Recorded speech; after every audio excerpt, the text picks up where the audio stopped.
The main factors behind muscle growth and strength are force production and recovery/fatigue management. It is not the exercise themselves or the type of training. So this means that the more force production you have, the more muscle building stimulus you'll have. So it is pretty easy, right? You just need to do more and more sets and more exercises so that you can produce more force. But you cannot produce more and more force forever and always at the same amount of force. An example, you do 3 sets of 6 on the bench press with the aim of RPE 8 to 9. On the first set, you do 6 reps, RPE 8. On the second set, you do 6 reps, RPE 9. And on the last set, you do 5 reps, RPE 9. The force decreased, right? This is because force is limited by fatigue and recovery, which means doing more is not always better. Let's check this out. The more force you produce, the more stress you create. The more reps you do, the more the stress, the fatigue will accumulate. So your job here is to manipulate the force and fatigue so you can get as strong as possible, so you can build as much muscle as possible. Because if we didn't have the fatigue factor, everyone would be squatting 300 kilograms because it is just to add more and more weight to the bar. So for long-time progression, you need to play around with force and recovery. And this has to do with your training program, your diet, your lifestyle, how good your hormones are, every aspect of your life.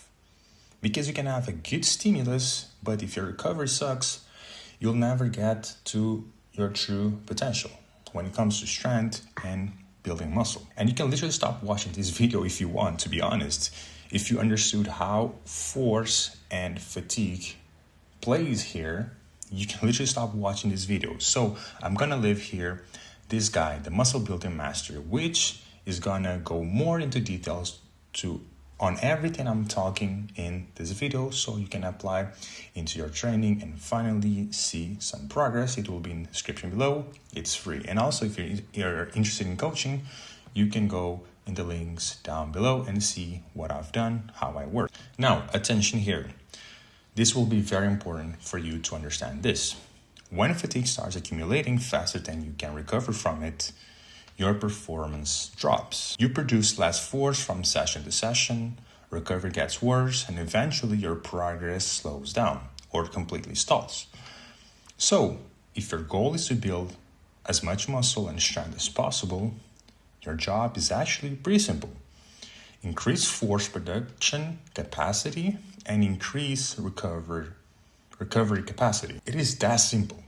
You just need to be able to produce more force over time and increase your recovery capacity over time. And a lot of people do this wrong. They think that doing more, being sore all the time, being in pain all the time, means they're building muscle, means they're getting stronger. But if you're sore all the time, you're in pain all the time, you will not recover. And this is why a lot of people stall in their progress in the gym. They cannot add more weight to the bar. They don't get stronger because they're always tired. And if your force production ability decreases, you'll not make more progress over time. This is why a lot of people go from beginners to intermediates and they stay there their whole lives, basically. I'd say most people should be worrying about being able to recover on time more than adding more volume to their training. And how do you do this? How do you increase your force production capacity and increase recovery capacity? Well, like I said, your diet, having a good program. You need to have a good program. This is key for you to make long-term progress, to know how much you should be doing per week so you can recover, and the next week do more, adapt, do more, recover faster than ever before with diet, sleep, lifestyle, boosting your hormones, your neurotransmitters. All of these things plays a role on how fast recovery, even your digestion health. If your digestive health is bad, your recoverability will also suffer. Now, example. I like to give examples so you can see things more clearly. And this is what I'd consider the best example of muscle and brute strength. Weightlifters, street lifters, and powerlifters. And what they all have in common is that they do few exercises for long periods of time. They try to get as strong as possible at them, and they rest pretty well between sets, between sessions, week after week. They rarely push to their limits like most people do in the gym.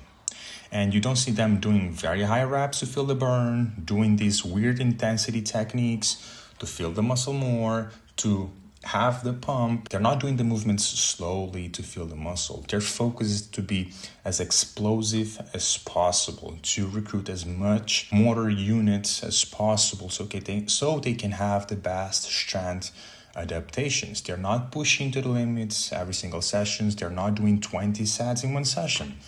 A lot of them, or most of them, will go to the gym, will do 3 exercises, 3 sets, RPE 7, 8, and that's it. Meanwhile, most people go to the gym, do 20 sets of chest. And these guys, most of the time, will be stronger and more jacked. Because they understand that doing more and more and more, it is not how you're gonna get there.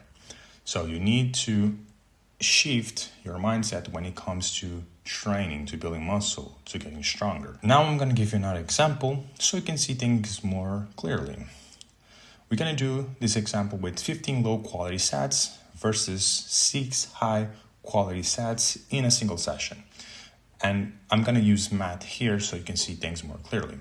When you do 15 low quality sets in a single session, let's say with chest, your chest will be destroyed for 4 to 5 days.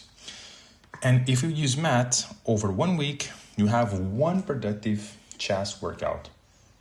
So this means that over a year, you'll have 52 productive chest workouts because you cannot recover fast from one session to the other to do your chest more times a week. And this is what most people do, to be honest. Now, you do 6 high quality sets in a single session with intent, with focus. You push close to the limit. This way, you can train chest again in 48 hours, 72 hours.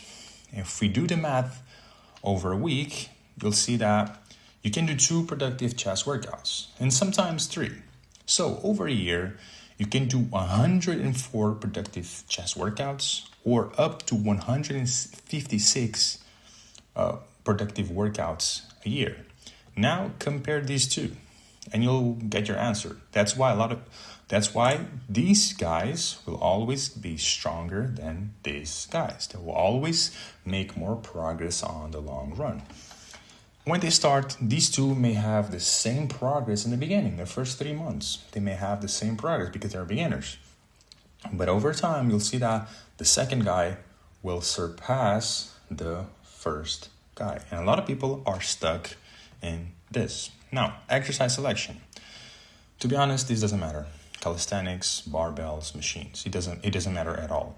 As long as you can produce a lot of force, you have progressive overload.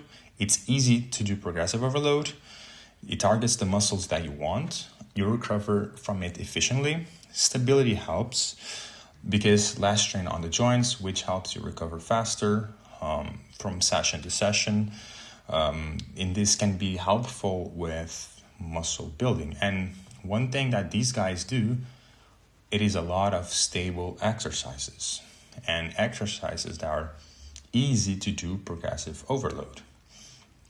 And that's why they can progress over time pretty well. So, a question that you should ask yourself, before adding more volume, more exercises or training day, am I recovering from what am I already doing? Because if your answer is no, if you're destroyed every single week, no, you should not be adding more exercises, more volume, or more days of training. You should be worrying about recovering on time. And then you'll see if you should add more things. You should be chill maxing, relax maxing, so you can recover more and more. The more you stress about building muscle, the worse it will be. If you do things properly every single week, over time, you'll see muscle growing. You'll get stronger. Meanwhile, if you're trying to do more and more and more and more because you don't see muscle growing, you're burning yourself down, you're always stressed, you'll never get there. At the end of the day, building muscle and strength is much easier than people think. You just need to produce as much force as possible, recover from it, and do it over long periods of time. That's basically it. So, yeah. Go in the link in the description, get the guide and interesting coaching. Also, link in the description. That was it for this video. Hope it was helpful and see you on the next one.